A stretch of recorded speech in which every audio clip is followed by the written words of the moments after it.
Shanti, Om Shanti. This is a great privilege, and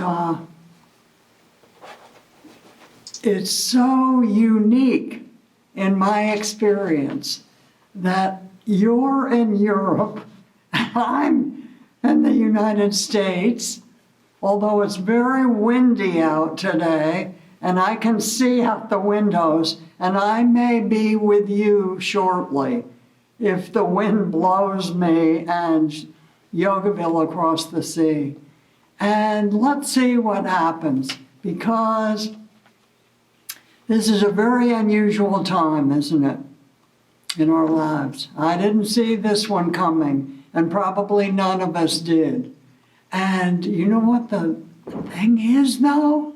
This is our way to God. This is your path to God. Whatever is happening in your life now, this is my path to God. And like it or not, the way it's going or not, this is what is going on. And my only way in this time or any time is to just have faith in God and identify with the true self. That's my way. So let's see what happens this morning. The other day, I had the strangest dream, the most strange dream. And it was very unpleasant. The doctor said I had to have an operation on my third eye. And I said, oh no. And he said, and then you have to wear this big plate there, which is like the cover to a glass bowl. You have to wear this big plate there while you're healing. And I said, how long do I have to wear the plate? And then he said, 7 weeks. And I said, 7 weeks? And then I woke up and I said it out loud. I hope I didn't wake anyone in my wing at the monastery. And I said, it was a dream. It was a dream. I was so happy. Why do I say that? Because this is a dream also. What we're going through now is a dream. And we're going to Hari Om. Oh, too much. There's Nalini. And where is she? Chandra's somewhere. It's just a name there. This is a dream, and we're all going to wake up. If you've already woken up, or sometimes you wake up and then the veil closes again, because there's something more for me to work on, something more I should do to be fully awakened. And it can't involve the ego. No ego. Well, you have to have an ego to function, but it has to be a pure one. So we all have a job to do. And that's what this virus business is all about. And if you get it, you've all gotten it, I'm sure. We've gotten it. We're the lucky ones. Very fortunate. We work very hard to get where we are on the spiritual path, that we can all be together by technology, which is wild. What would we do in the virus if we didn't have technology? What would I do if I couldn't watch Facebook every day and be entertained? And I saw this morning, before I came here, I'm on Facebook again. Well, I could have been sitting there saying my mantra. Probably that's what I should have been doing, but I'm on Facebook again. And it was terrific. There's this whole group at the Juilliard School of Music in New York City, and they're about to perform separately in their homes, but together. And I'm watching, and it shows them all getting ready for the performance.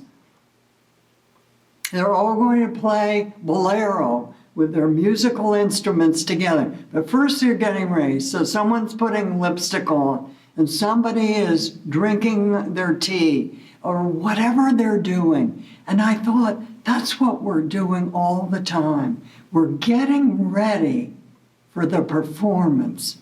And the performance is going to be something sublime and divine, which is enlightenment. We're getting ready for the performance. And we're all in this drama. You know, it's a drama. And we all have our parts to play. And so today, you're in Europe, which is the most exotic thing to me. I'm here in Yogaville. I'm in an empty room. They left me alone except for Gurudev. And I'm looking out at the trees blowing so the performance is going on. And what are you going to do with your life? What did you take birth for? What was this lifetime for? And all the lifetimes that you have lived, and this one, or if you think this is the only one, well, just this one. You've been preparing. There's the person see? This is so cute. Well, I was preparing. I had to put on my outfit and come over here and do this and do that. And all you had to do was sit there in your SpongeBob pajamas and drink tea and watch me. So what have you been doing in all these lifetimes, or just this one? Every moment has been preparing you for who you are right now. In your spiritual journey, who you are, who you've become, who you want to be is on the way, and you get to choose. We may not choose the circumstances. I didn't know the wind would blow every direction so strongly today. I didn't know who would attend this talk this morning. There are lots of things I don't know, but I know up here, I can't control I have no control over what goes on outside myself. A few things. For instance, I know we're going to have a simple beans and rice meal for lunch today. We've gotten real simple here. So if you're coming back to Yogaville, don't come till we have, remember, the bagels for breakfast on weekends. Okay, so what did you choose to do in this lifetime in your spiritual journey? What is it? Do you know what it is yet? Sit in your quiet time and think what that is, because God has a job for each one of us to do. And what is our job? What is our job? Maya Angelou said, be a blessing in somebody's life. I like that a lot. And I think that's what we're here for. What can you do? You can go take a simple walk outside. You can walk the dog. But up here, I get to decide what to do with my thoughts. What do I want to be thinking all the time? So we'll talk a little bit about that. Do you have a watch with a second hand? I do. I have a Timex watch. It is so reliable. I can't break it. Why would I want to try and break it? But if you look at the second hand, I may be able to stop the watch. I can pull the little out and stop it from going, but I can't stop time. We can't stop time. And every second, I'll tell you what is coming. A great thing. I already told you what is coming. My enlightenment. Every second is going toward that. And whether we like it or not, we're going kicking and screaming or not. No, God, do I have to do that today? Is that what you're asking me to do? Oh, no, couldn't I have a day off? I used to think that in my younger years. Let me just pull the covers over my head. Do I have to do that today? And then I think, can't I have a day off? I don't think there's any day off with God. So what we're going through, each one, imagine, how could someone not have faith in God? Because everything is designed exactly for your spiritual growth. That's what's going on every moment, and there's no mistake. There is no mistake. There's a grand plan, and that is what's going on. That's what I put my faith in. Without faith, there's fear. Gurudev, what did he say? What did he say on September 11th, that day in history? And he met with whoever could be with him in Shivananda Hall. And he said, don't put your faith in fear. Put your faith in God. God knows what to do, when to do, how to do, and where to do. And it's all for good. You may not see the goodness right away, but ultimately it's all for good. So I base my life on that teaching. There's no more room for fear in my life. Faith. That's our job. That's our job. Don't talk about God. You don't believe in God so much, or your faith isn't that strong yet, or, ooh, that's a little bit far out from me. And I say, deepen your faith. Start having a faith in a simple way. Test by putting your toe in the water, because there's nothing better. There's nothing better. And we're to experience what the great ones have done already. It isn't they came and said, well, we did it, you can't possibly do that. No, no. We did it, you can do it too. I just have to decide. I have the opportunity every moment to decide what I do about what is presenting itself to me in life. We have that choice. We may not have the choice over the weather or the outside circumstances. Sometimes it just coincides that God's will is your will too. All right, let's see here. All right, Swami Shivananda said Mahatma Gandhi was a saint because in his personal life he practiced non-cooperation with the mind. That's a big thing, isn't it? So I think that because the way things are going real fast now. They always were. But I'm feeling a kind of urgency now. And I don't want to waste any more time. What's a waste of time? You were going to have pizza for lunch today? Wait, your lunchtime is over. Pizza for dinner tonight? That's not a waste of time. What is a waste of time? A waste of time is when you're not thinking of what is beneficial for yourself or anyone else.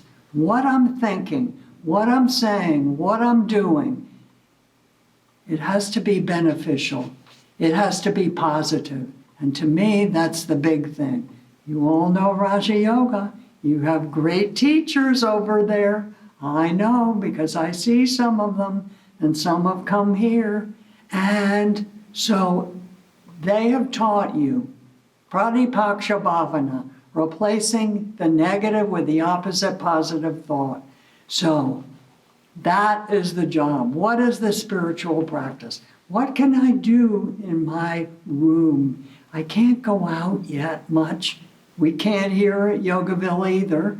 I'm bound to the monastery, and it's fine with me because I'm not wasting time. I've got mantra, and I hope that's your way too. It doesn't have to be, but at least affirmations, things that are good, praying for other people. I can do that. That's how I can serve. What's happening? What is integral yoga? You know, the big thing is service. How can I serve now? Look where I am. What can I do? You can pray for other people. That's what you can do. Everyone needs prayers now. I used to be praying for that person. That person is very needy. Oh, and I heard that news and this and that. And now I just pray for everyone. Everyone needs our prayers and sending them love and light. Anything happens, I'm not wasting time thinking about that's going wrong or should go this way. I used to say, the only problem if anything goes wrong at the ashram, the only problem is I'm not in charge. The only problem in the world is I'm not the president of the United States. If I was, everything would go right. Okay, you don't like the way something's going? What do you say? Love and light. Love and light, that's all I know. I wish you love and light. I wish the whole world love and light. I have a thought not that you ever have a thought that isn't beneficial, but sometimes I do. So, you don't like the way the weather is today? You don't like that you're housebound? Love and light. Love and light. I just wish the best for everyone, and let me send love and light to everyone. That may be my job. Maybe that's all I can do. Maybe that's all God has for you to do now. Okay, let's see. The ship Titanic was going down. Oh no, let's not get depressed. This is a funny story. So, you'll see. The ship Titanic was going down. 1912. There weren't enough lifeboats. I know, we know, but it's all over now. And they've probably taken berth again, but you can bet your life they're not taking cruise ships anymore. I don't know who will be after this either, but let's see. A lifeboat was being lowered, and a lady in one of the lifeboats was heard to have exclaimed, "If I had known this was going to happen, I would have had the chocolate mousse for dessert." So, when I go to sleep tonight, no regrets. I accomplished what I wanted to accomplish in a spiritual sense. So that can be your practice. No regrets at the end of the day. No regrets. I did what I wanted to do. Whatever I think, say, and do should what? Bring me closer to what? The goal of yoga. What is the goal of yoga? Well, what is your goal? What is your personal goal? The goal of yoga. Will it bring me closer to permanent peace and happiness, or temporary? Permanent, temporary. Will it bring me closer to God or further away? If I choose this, will it bring me closer to God or further away? If I think this, do that, eat that, buy that, or so forth, will it bring some good to someone, including myself, and no harm to anyone, including myself? Gurudev said, that's a perfect action, a yogic action. Well, we're running out of time for the talk part. Oh, he said in the Golden Present once, even the eye of a needle will not come with you on your final journey. So we've got what's up here, and I saw someone on YouTube this time, and they were saying, don't save all your grandmother's special china teacups. Get them out now. Use them now. Don't save your best outfit for when you can go outside again. Put them on now. Enjoy your life.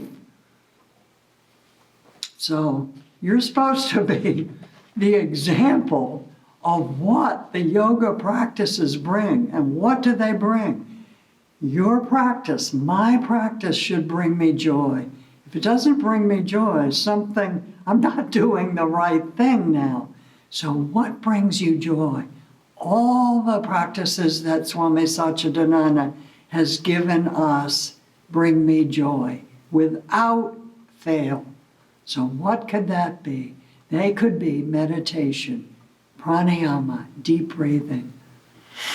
What else? Repeating mantra. I call mantra my best friend. That's what I've got. I can spend hours sitting in my chair because I don't have so much to do now, my duties. And what can I do? Let me just repeat mantra. Let me tune my vibration to the divine, to Gurudev, to God, however you think that. Is there anything? I think I've got a few more minutes. What should be said in that few minutes? Okay. Positive thoughts. Let's just think of this a minute. I know it's hard to close your eyes because then you can't see me, but try your best. If you close your eyes and you just think, oh, it's a hot sunny day. Let me make lemonade for my friends and that will be something good. I personally love lemon juice. All right, so I'm going to cut the first lemon in half. I'll bring the lemon up to my mouth, tilt the head back, squeeze the lemon juice into my mouth. Can you visualize that? Or it could be something bitter, tart, or sweet. Something. Okay, that's enough. If you want, you can open your eyes. Did anybody have a little feeling of saliva or the glands were funny in your... That's how quickly the body responds to what the mind is thinking. It's like lightning, and that's going on all the time. So what do you want to put in? Positive, negative, happy thoughts, sad thoughts. Do you want to put in strength, weakness, sadness, depression? By my own thoughts, I can create my own world. And that's what's going on now. This is a special time for us, a special time. It's a great time because we are been given an opportunity, as wild as that may sound, but it's been coming for a long time. We knew something was going to come, something big someday. The predictions said that through all the years. Oh, well, yeah, so and everything. And so you go on with your life. Well, it came. Whoa, it came. And I didn't know, you didn't know probably, it was going to come in just this way. But I thought, whoa, right away. They were saying, well, we have to cut down on expenses in the dining room now at the ashram because people won't be coming here. We don't know how long and everything. And they said, well, you know what, people in the monastery, we can't be serving soy milk anymore. And I went, oh, that was my first fear about the virus. Is that ridiculous or what? They got me when you said, they say, no more soy milk. What? In my lifetime, this is all it takes to make me afraid. No more soy milk. So then I got used to that and I said, oh my gosh, is that all? What do I want? Do I want God or do I want soy milk? Well, that first day, it seemed to be soy milk. Don't tell anybody. It's just between us. So what do you want? What do you want in this lifetime and what are you willing to do to get it? So we've got the time for that now. Isn't it funny? I've been given time to say the mantra as much as I want, to pray for the world as much as I want. You have what you need to do, what you want to do, what you favor the most. Not what I tell you, but you know what you want to do, what you want to accomplish in this life. Peace, peace inside and peace in the world. Ravi, what do you say? I say you're doing great. Oh, Om Shanti. Is it time for something else? If you're feeling ready to transition. Oh, you know what that means. You're going to leave the body. When you say, are you ready to transition? Well, are you ready? Who wants to transition now? It's time to transition, everyone.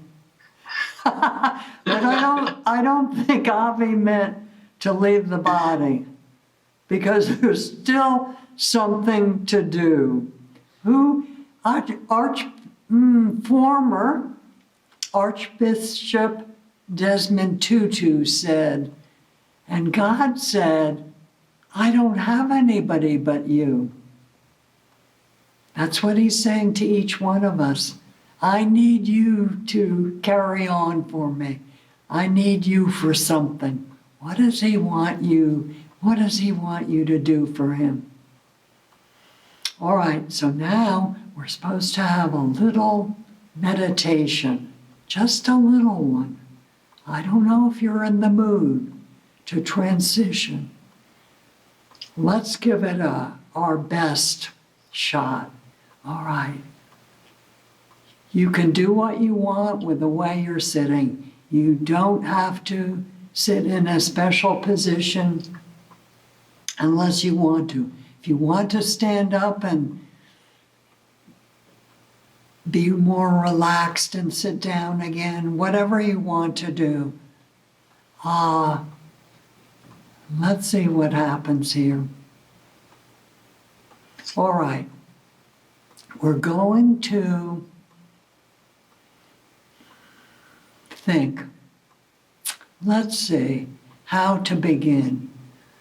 I'm going to imagine, because I've got a mind that can imagine really well, sometimes more than the way I want it to. But here it is. Let us think. Whatever I came into the room with, let me leave it outside the room. This is our just short little special time for something else. Any thoughts and cares, let them go on without me. Let the world run without me, because I'm withdrawing from worldly thoughts for this time, at least for now. And if a thought comes that's not wanted, let it go. If another one comes, let it go.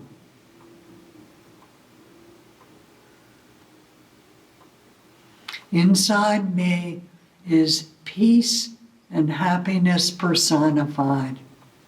So that's how we'll begin. Let us imagine inside me, I'm not the body and I'm not the mind. The teachings tell us that. Sometimes, and more times than usual now, I experience that. Because the truth and experience of who we really are, is always there inside. That's who we really are. But the show, the drama, the movie is going on all the time. It's testing us, really. So God is saying, what do you want? Do you want me, or do you want to worry? Do you want to worry? Is it helping to worry? No, you see, it's not helping. What is helping? To imagine my true self, and Gurudev said, it's going to pop out of you someday, any time now. A Jesus or a Buddha could pop out of you. How great that is. So what do I put my faith in? Let me put my faith in the truth. What is the truth for you? So every day, having the teachings of the great ones before you, somehow not being too busy with what you need to do, or your physical situation, or taking care of this person, or my family, or that, or this. No, my time for myself is realizing or pretending, or it's on its way. It could be any minute now that I realize my true nature. Maybe it's now. Let me be hopeful. So always having a positive thought. Today may be the day. Today, well, whenever I wake up, good morning, Gurudev. Thank you. That if I go around and I say, I don't know anything what to say or do right now. So all I can say is thank you. Thank you. Thank you for the way it is, because this is my path to God. This is it. It's strange. It's uncharted territory, but that's what it is. I'm on a pilgrimage. I'm on a pilgrimage to God. And what is the pilgrimage to God? And Gurudev said, pilgrimage to God is not you make your reservation on the plane, you buy your ticket, you get your outfit, you have your reservation in the hotel. Well, of course, we can't do that now, but that's what a pilgrimage could be for some people before and in the future, when the time is right again. So, and you get on the plane, you go to the hotel, you refresh yourself, and you have a nice shower and a nice cool drink. Then you hail a taxi and you go to the holy place. And then, well, I did that. And you go home. No, he said, a pilgrimage is where you go with nothing in the hand, relying totally on God for everything. You don't take anything with you. So we don't need anything for our pilgrimage except faith in God. That will get us through. If you depend on something for your happiness, and that brings you happiness and joy, that teacher, that teaching, that custom, that practice, that's fine. Whatever it is for you, increase that so that you increase your peace and happiness to be with you and apparent and revealing itself all the time. A glimpse, that's good. I haven't had a glimpse yet, but I know it's on its way. And I look forward, maybe it's today. Or sometimes I feel that. Well, I want that more, because that was the experience of truth. And that is, you're not using the thinking mind.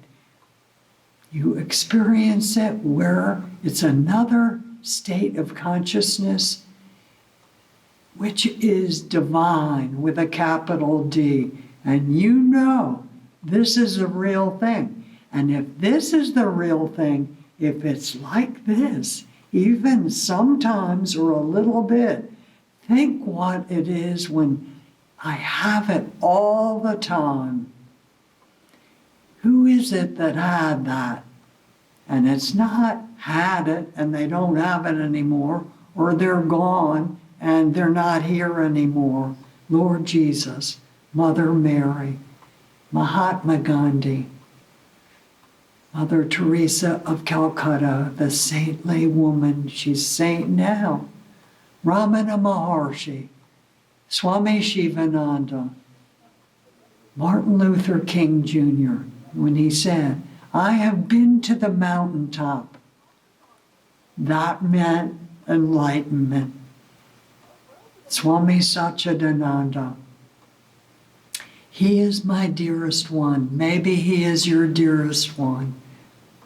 He isn't somewhere now. He is right with us now. Right now, I know he's in this room. I know he's with you in your home and in your heart, and he's always with you. How could that happen? Well, I don't know. If I should know, I would know. Someday I will know. But till then, there's work to be done. All right, back to the little meditation. Why don't we just be thinking now and visualize and pretend, if nothing else, that I'm not the body and I'm not the mind. I am the immortal self or Atman. I am peace and happiness. I am bliss absolute.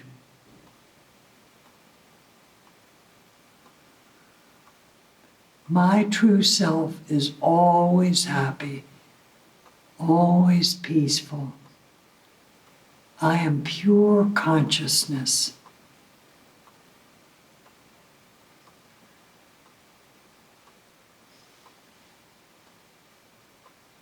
This is the divine life. Rest in the peace of who you really are. My nature, everyone's nature, is divine.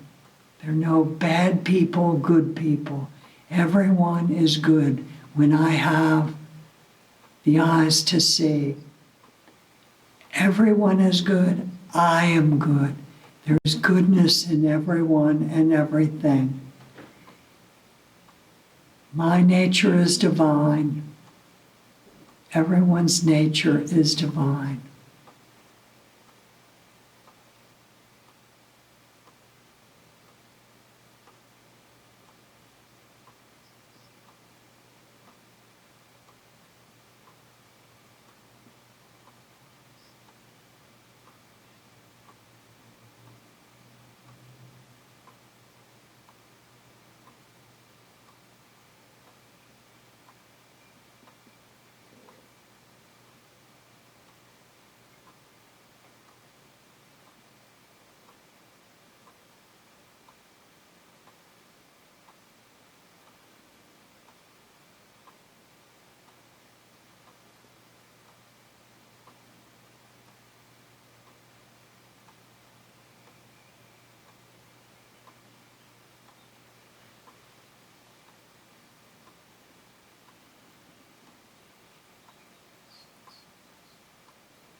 Om Shanti, Shanti, Shanti.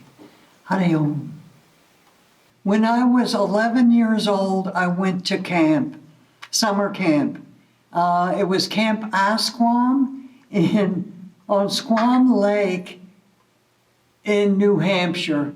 Did anybody see the movie on Golden Pond? Well, my camp with Katharine Hepburn and Henry Fonda. I can't believe I'm saying that right now with this precious time. But it's God's will. Everything is God's will. So I didn't know I would say that, but somebody did. I guess you must need it. You're going to reminisce when this is over about when you could or couldn't go to summer camp. Don't waste your time. It's right now. We don't have to go anywhere. So, let's see. I don't have to go to summer camp. But I went to summer camp. And what happened? Well, we had swimming and we had canoeing and we made blueberry pancakes out in the wilderness somewhere. And we had campcraft. I loved campcraft. And I loved my parents, my mother and my father. And I missed them terribly. What can I do? In campcraft, we had the option to make, and I made for my mother a lanyard. Do you know what a lanyard is? Okay, a lanyard is what a football coach in school would wear around his neck in those days. I don't know what now they have this and they have microphones. They can talk to the quarterback, well, if they had football anymore, talk on his thing in his ear. But in those days, the coach, to stop the action or call a penalty, he would wear he'd wear around his neck a lanyard with a whistle. So there it's hanging. We didn't need it. He needed it. He pulled the whistle up. There it is at the ready. So if it's two colors, red and white was the one I made for my mother. Imagine. So you weave it together. You braid it. Oh, I loved making lanyards. As if my mother needed a lanyard. I mean, she didn't have a whistle. What was she going to do with this lanyard? Well, at 11 years old, I didn't have far-ranging thought. I wasn't enlightened enough to know. I mean, I could have given her a whistle too, at least. No, I gave her a lanyard. I loved making that lanyard with all my heart. This is the best thing I can do to show my love for my mother. I never saw her use the lanyard. She didn't buy a whistle, and she's long gone now. But maybe it was her most treasured thing. I don't know. For my father, the poor thing, he was a smoker. So I made the ugliest, it was dark brown cigarette pouch, brown leather, and with brown leather little cords to stitch it together. I never saw him use that. But I'm sure that was probably his most treasured thing that he would have. Okay, can I read you a poem? Because it's Mother's Day. We all had mothers. Whatever our relationship was with our mother. Was it difficult? Was it easy? Did I love my mother? Oh, my mother, but she gave us life so that we could be together today. So that is great. For that, I am grateful. How many mothers have we had in all our lifetimes? Is this your first lifetime? I don't think so. You've only had one mother? We've had hundreds. Gurudev said hundreds of mothers and fathers. So I'm grateful to them all. And here is a poem called The Lanyard by Billy Collins. This is God's will. Keep that in mind. She's reading us a poem about a lanyard? Yes, indeed.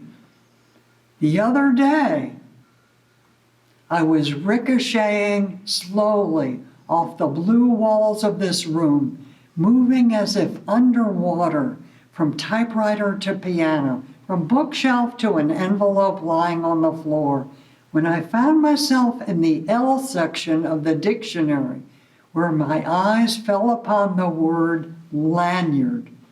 No cookie nibbled by a French novelist could send one into the past more suddenly, a past where I sat at a workbench at a camp by a deep Adirondack lake, learning how to braid long, thin plastic strips into a lanyard, a gift from my mother. I had never seen anyone use a lanyard or wear one, if that's what you did with them, but that did not keep me from crossing strand over strand again and again until I had made a boxy red and white lanyard. Mine was red and white for my mother too, for my mother. She gave me life and milk from her breasts, and I gave her a lanyard. She nursed me in many a sick room, lifted spoons of medicine to my lips, laid cold face cloths on my forehead, and then led me out into the air light and taught me to walk and swim. And I, in turn, presented her with a lanyard. Here are thousands of meals, she said, and here is clothing and a good education, and here is your lanyard, I replied, which I made with a little help from my counselor. Here is a breathing body and a beating heart, strong legs, bones and teeth, and 2 clear eyes to read the world, she whispered. And here, I said, is the lanyard I made at camp. And here I wish to say to her now is a smaller gift, not the worn truth that you can never repay your mother, but the rueful admission that when she took the 2-tone lanyard from my hand, I was as sure as a boy could be that this useless, worthless thing I wove out of boredom would be enough to make us even. That's the poem. That's the poem. And so Mother's Day. You have a mother. Everyone has a mother. We're all one.